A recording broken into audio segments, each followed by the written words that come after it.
여러분 안녕하십니까, 진성호입니다.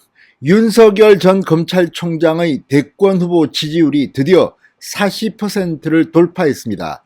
방금 전 JTBC가 리얼미터의 충격적인 여론조사 결과를 발표했습니다. 자, 이재명, 이낙연 두 사람 이제 큰일 났습니다. 이 두 사람의 지지율을 합쳐도 윤석열 한 명보다 낮습니다. 방금 발표된 충격적인 여론조사, 이제 윤석열은 그냥 서초동 자택에 두문불출 집가하고 있는데도 하늘 높은 줄 모르고 지지율이 급상승하고 있습니다. 오늘 39%를 돌파했다는 39.1%의 윤석열 여론조사 결과가 나왔는데, 오늘 저녁 JTBC는 리얼미터의 충격적 조사 40.8%의 지지율을 공표했습니다. 정말 놀랄만한 일입니다. 지금 윤석열은 별로 활동하는 게 없습니다. 그냥 집에 있습니다. 그런데 지지율이 이렇게 오른다면 정말 대통령 되는 것 아닌가, 이런 생각까지 듭니다. 자, 오늘 발표된 동아일보 보도, 지난 19일 윤석열 전 총장이 김영석 연세대 명예교수, 올해 101살입니다. 자, 101살의 철학자 김영석 교수를 방문했다. 이게 공식적인 첫 대권 행보로 보이는데, 이 정도 했는데 40.8%가 나왔다. 자, 이재명 지사는 16.7%로 급락했습니다. 이낙연 민주당 상임선대대책위원회 위원장 11%였습니다. 이 두 사람 합해봤자 27.7%입니다. 윤석열은 40.8%입니다. 어떻게 이런 숫자가 나올 수 있을까요? 정말 공포의 대돌풍을 일으키고 있습니다.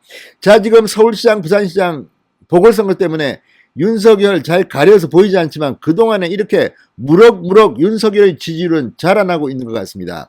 자, 이제 문재인 대통령 어쩌면 퇴임 후가 걱정되겠습니다. 이재명 지사가 대통령이 되어도 과연 문재인의 퇴임을 보장해 줄까, 이런 의문들이 친문 일부 사이에서는 나오고 있는데, 윤석열이 된답니다. 대통령이. 그러면 어떻게 될까요? 자, 윤석열 전 총장은 정의, 상식, 이걸 갖다가 강조합니다.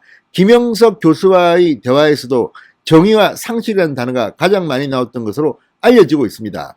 그런데 윤석열 총장의 지지율이 정말 이거 40.8%는 믿기지가 않습니다. 그렇지만 리얼미터는 계속해서 이런 조사를 해왔는데, 방금 전 JTBC가 이 리얼미터에 의뢰한 조사 결과가 나왔는데 정말 충격적입니다. 지난 20일부터 21일까지 서울의 만 18세 이상 1007명을 대상으로 한 여론조사입니다.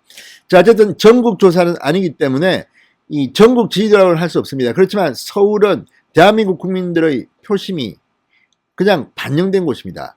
자, 서울이 발칵 뒤폈습니다. 윤석열 지금 대통령 찍으면 40.8%의 지지율이다. 이재명은 16.7, 이낙연은 11%. 정말 민주당, 청와대 분위기가 좀 흉흉하겠습니다. 자, 지금 이런 윤석열의 급상승은 아마도 오세훈 서울시장 후보, 국민의힘 후보, 그리고 문재인 지지율의 급하락, 이런 것과 관련이 있는 것으로 보입니다. 자, 지금 윤석열 전 총장이 이렇게 지지율이 막 나오니까 윤석열 전 총장과 관련된 이야기들이 많이 나옵니다.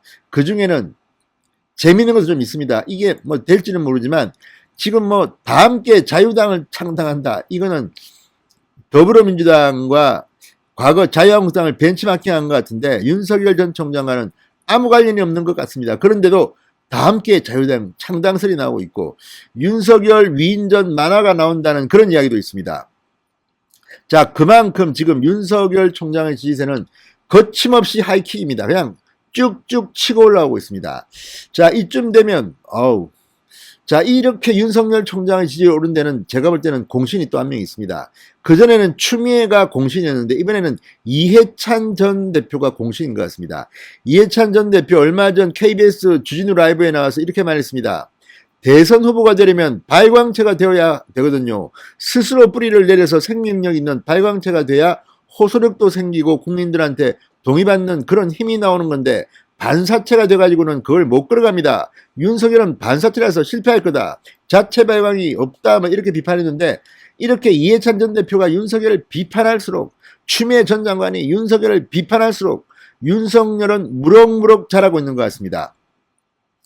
자, 이재명 지사 뭐 지금 충격이 클 것 같습니다. 서울 시민들을 대상으로 한 여론조사지만 16.7%로 폭락했습니다.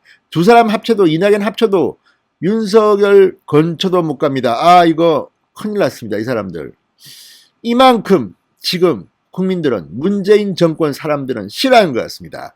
이재명 지사가 그나마 이 정도의 지지를 유지할 수 있는 것도 문재인 대통령과 조금 결이 다르다, 각을 세운다. 뭐 요즘은 뭐 친문 상태, 아버지나 정신이 없다는 이런 생각이 드는 사람들도 있겠지만, 지금 이재명 지사, 이 충격의 리얼미터 조사를 보고 무슨 생각을 하고 있을까요? 자, 윤석열 전 총장은 계속해서 빛나는 이유가 원칙입니다. 이 나라를 지탱해온 헌법정신과 법치 시스템이 지금 파괴되고 있습니다. 우리 사회가 오랜 세월 쌓아올린 상식과 정의가 무너지는 것을 더 이상 지켜보고 있기 어렵습니다. 이렇게 말하고 검찰총장직을 던져버렸습니다. 자, 어쨌든 지금 윤석열은 집에 있습니다. 그냥 조용히. 보고서를 그렇게 많이 읽는다고 합니다. 그런데 지지율은 이렇게 무럭무럭 자라고 있습니다. 자, 지금 윤석열 전 총장의 팬클럽 윤사모, 윤석열을 사랑하는 사람들 신당 창당 작업에 속도를 내고 있다고 합니다. 당명까지 정해놓았다고 합니다. 다 함께 자유당. 자, 그런데 어쨌든 윤석열 전 총장은 팬클럽 활동에 대해서는 가타부타 이런 방구하지 않습니다. 그렇지만 결국 도움은 좀 될 겁니다. 그렇지만 너무 이 팬클럽과 접촉하는 순간 윤석열 전 총장의 이미지는 또 조금 훼손될 수 있습니다. 그렇지만 스스로 윤석열을 좋아해서 하는 이 윤사모에 대해서는 어떻게 하겠습니까? 잘하고 있는 거지. 그리고 그건 역시 그 사람들의 정치 자유입니다. 자, 그리고 윤석열 전 총장의 일부 지인들이 윤석열 위인전을 준비하고 있다는 이야기도 나옵니다. 과거 뭐 그런 일이 있었죠. 이해찬 전 대표가 퇴임할 때 위인전 나왔다고 해서 논란이 됐습니다. 아무튼 윤석열에 대한 화제가 끝이 없습니다. 정작 본인은 집에 조용히 있습니다. 자, 그런데 문제는 오세훈 안철수의 야권 단일화 후보가 탄생된 뒤, 그리고 25일부터 본격적인 서울시장 보궐선거 선거 캠페인이 시작된 뒤 윤석열이 어떤 메시지를 낼지가 주목됩니다. 이건 윈윈이 될 수도 있습니다. 그 사람을 지원해주고 반대로 윤석열의 지지율도 또 올라갈지도 모르겠습니다. 아무튼 윤석열이 조용히 지내고 있습니다. 그런데 지지율이 폭발해버렸습니다. 청와대 걱정이 많겠습니다. 진성호의 직설이었습니다. 여러분 감사합니다.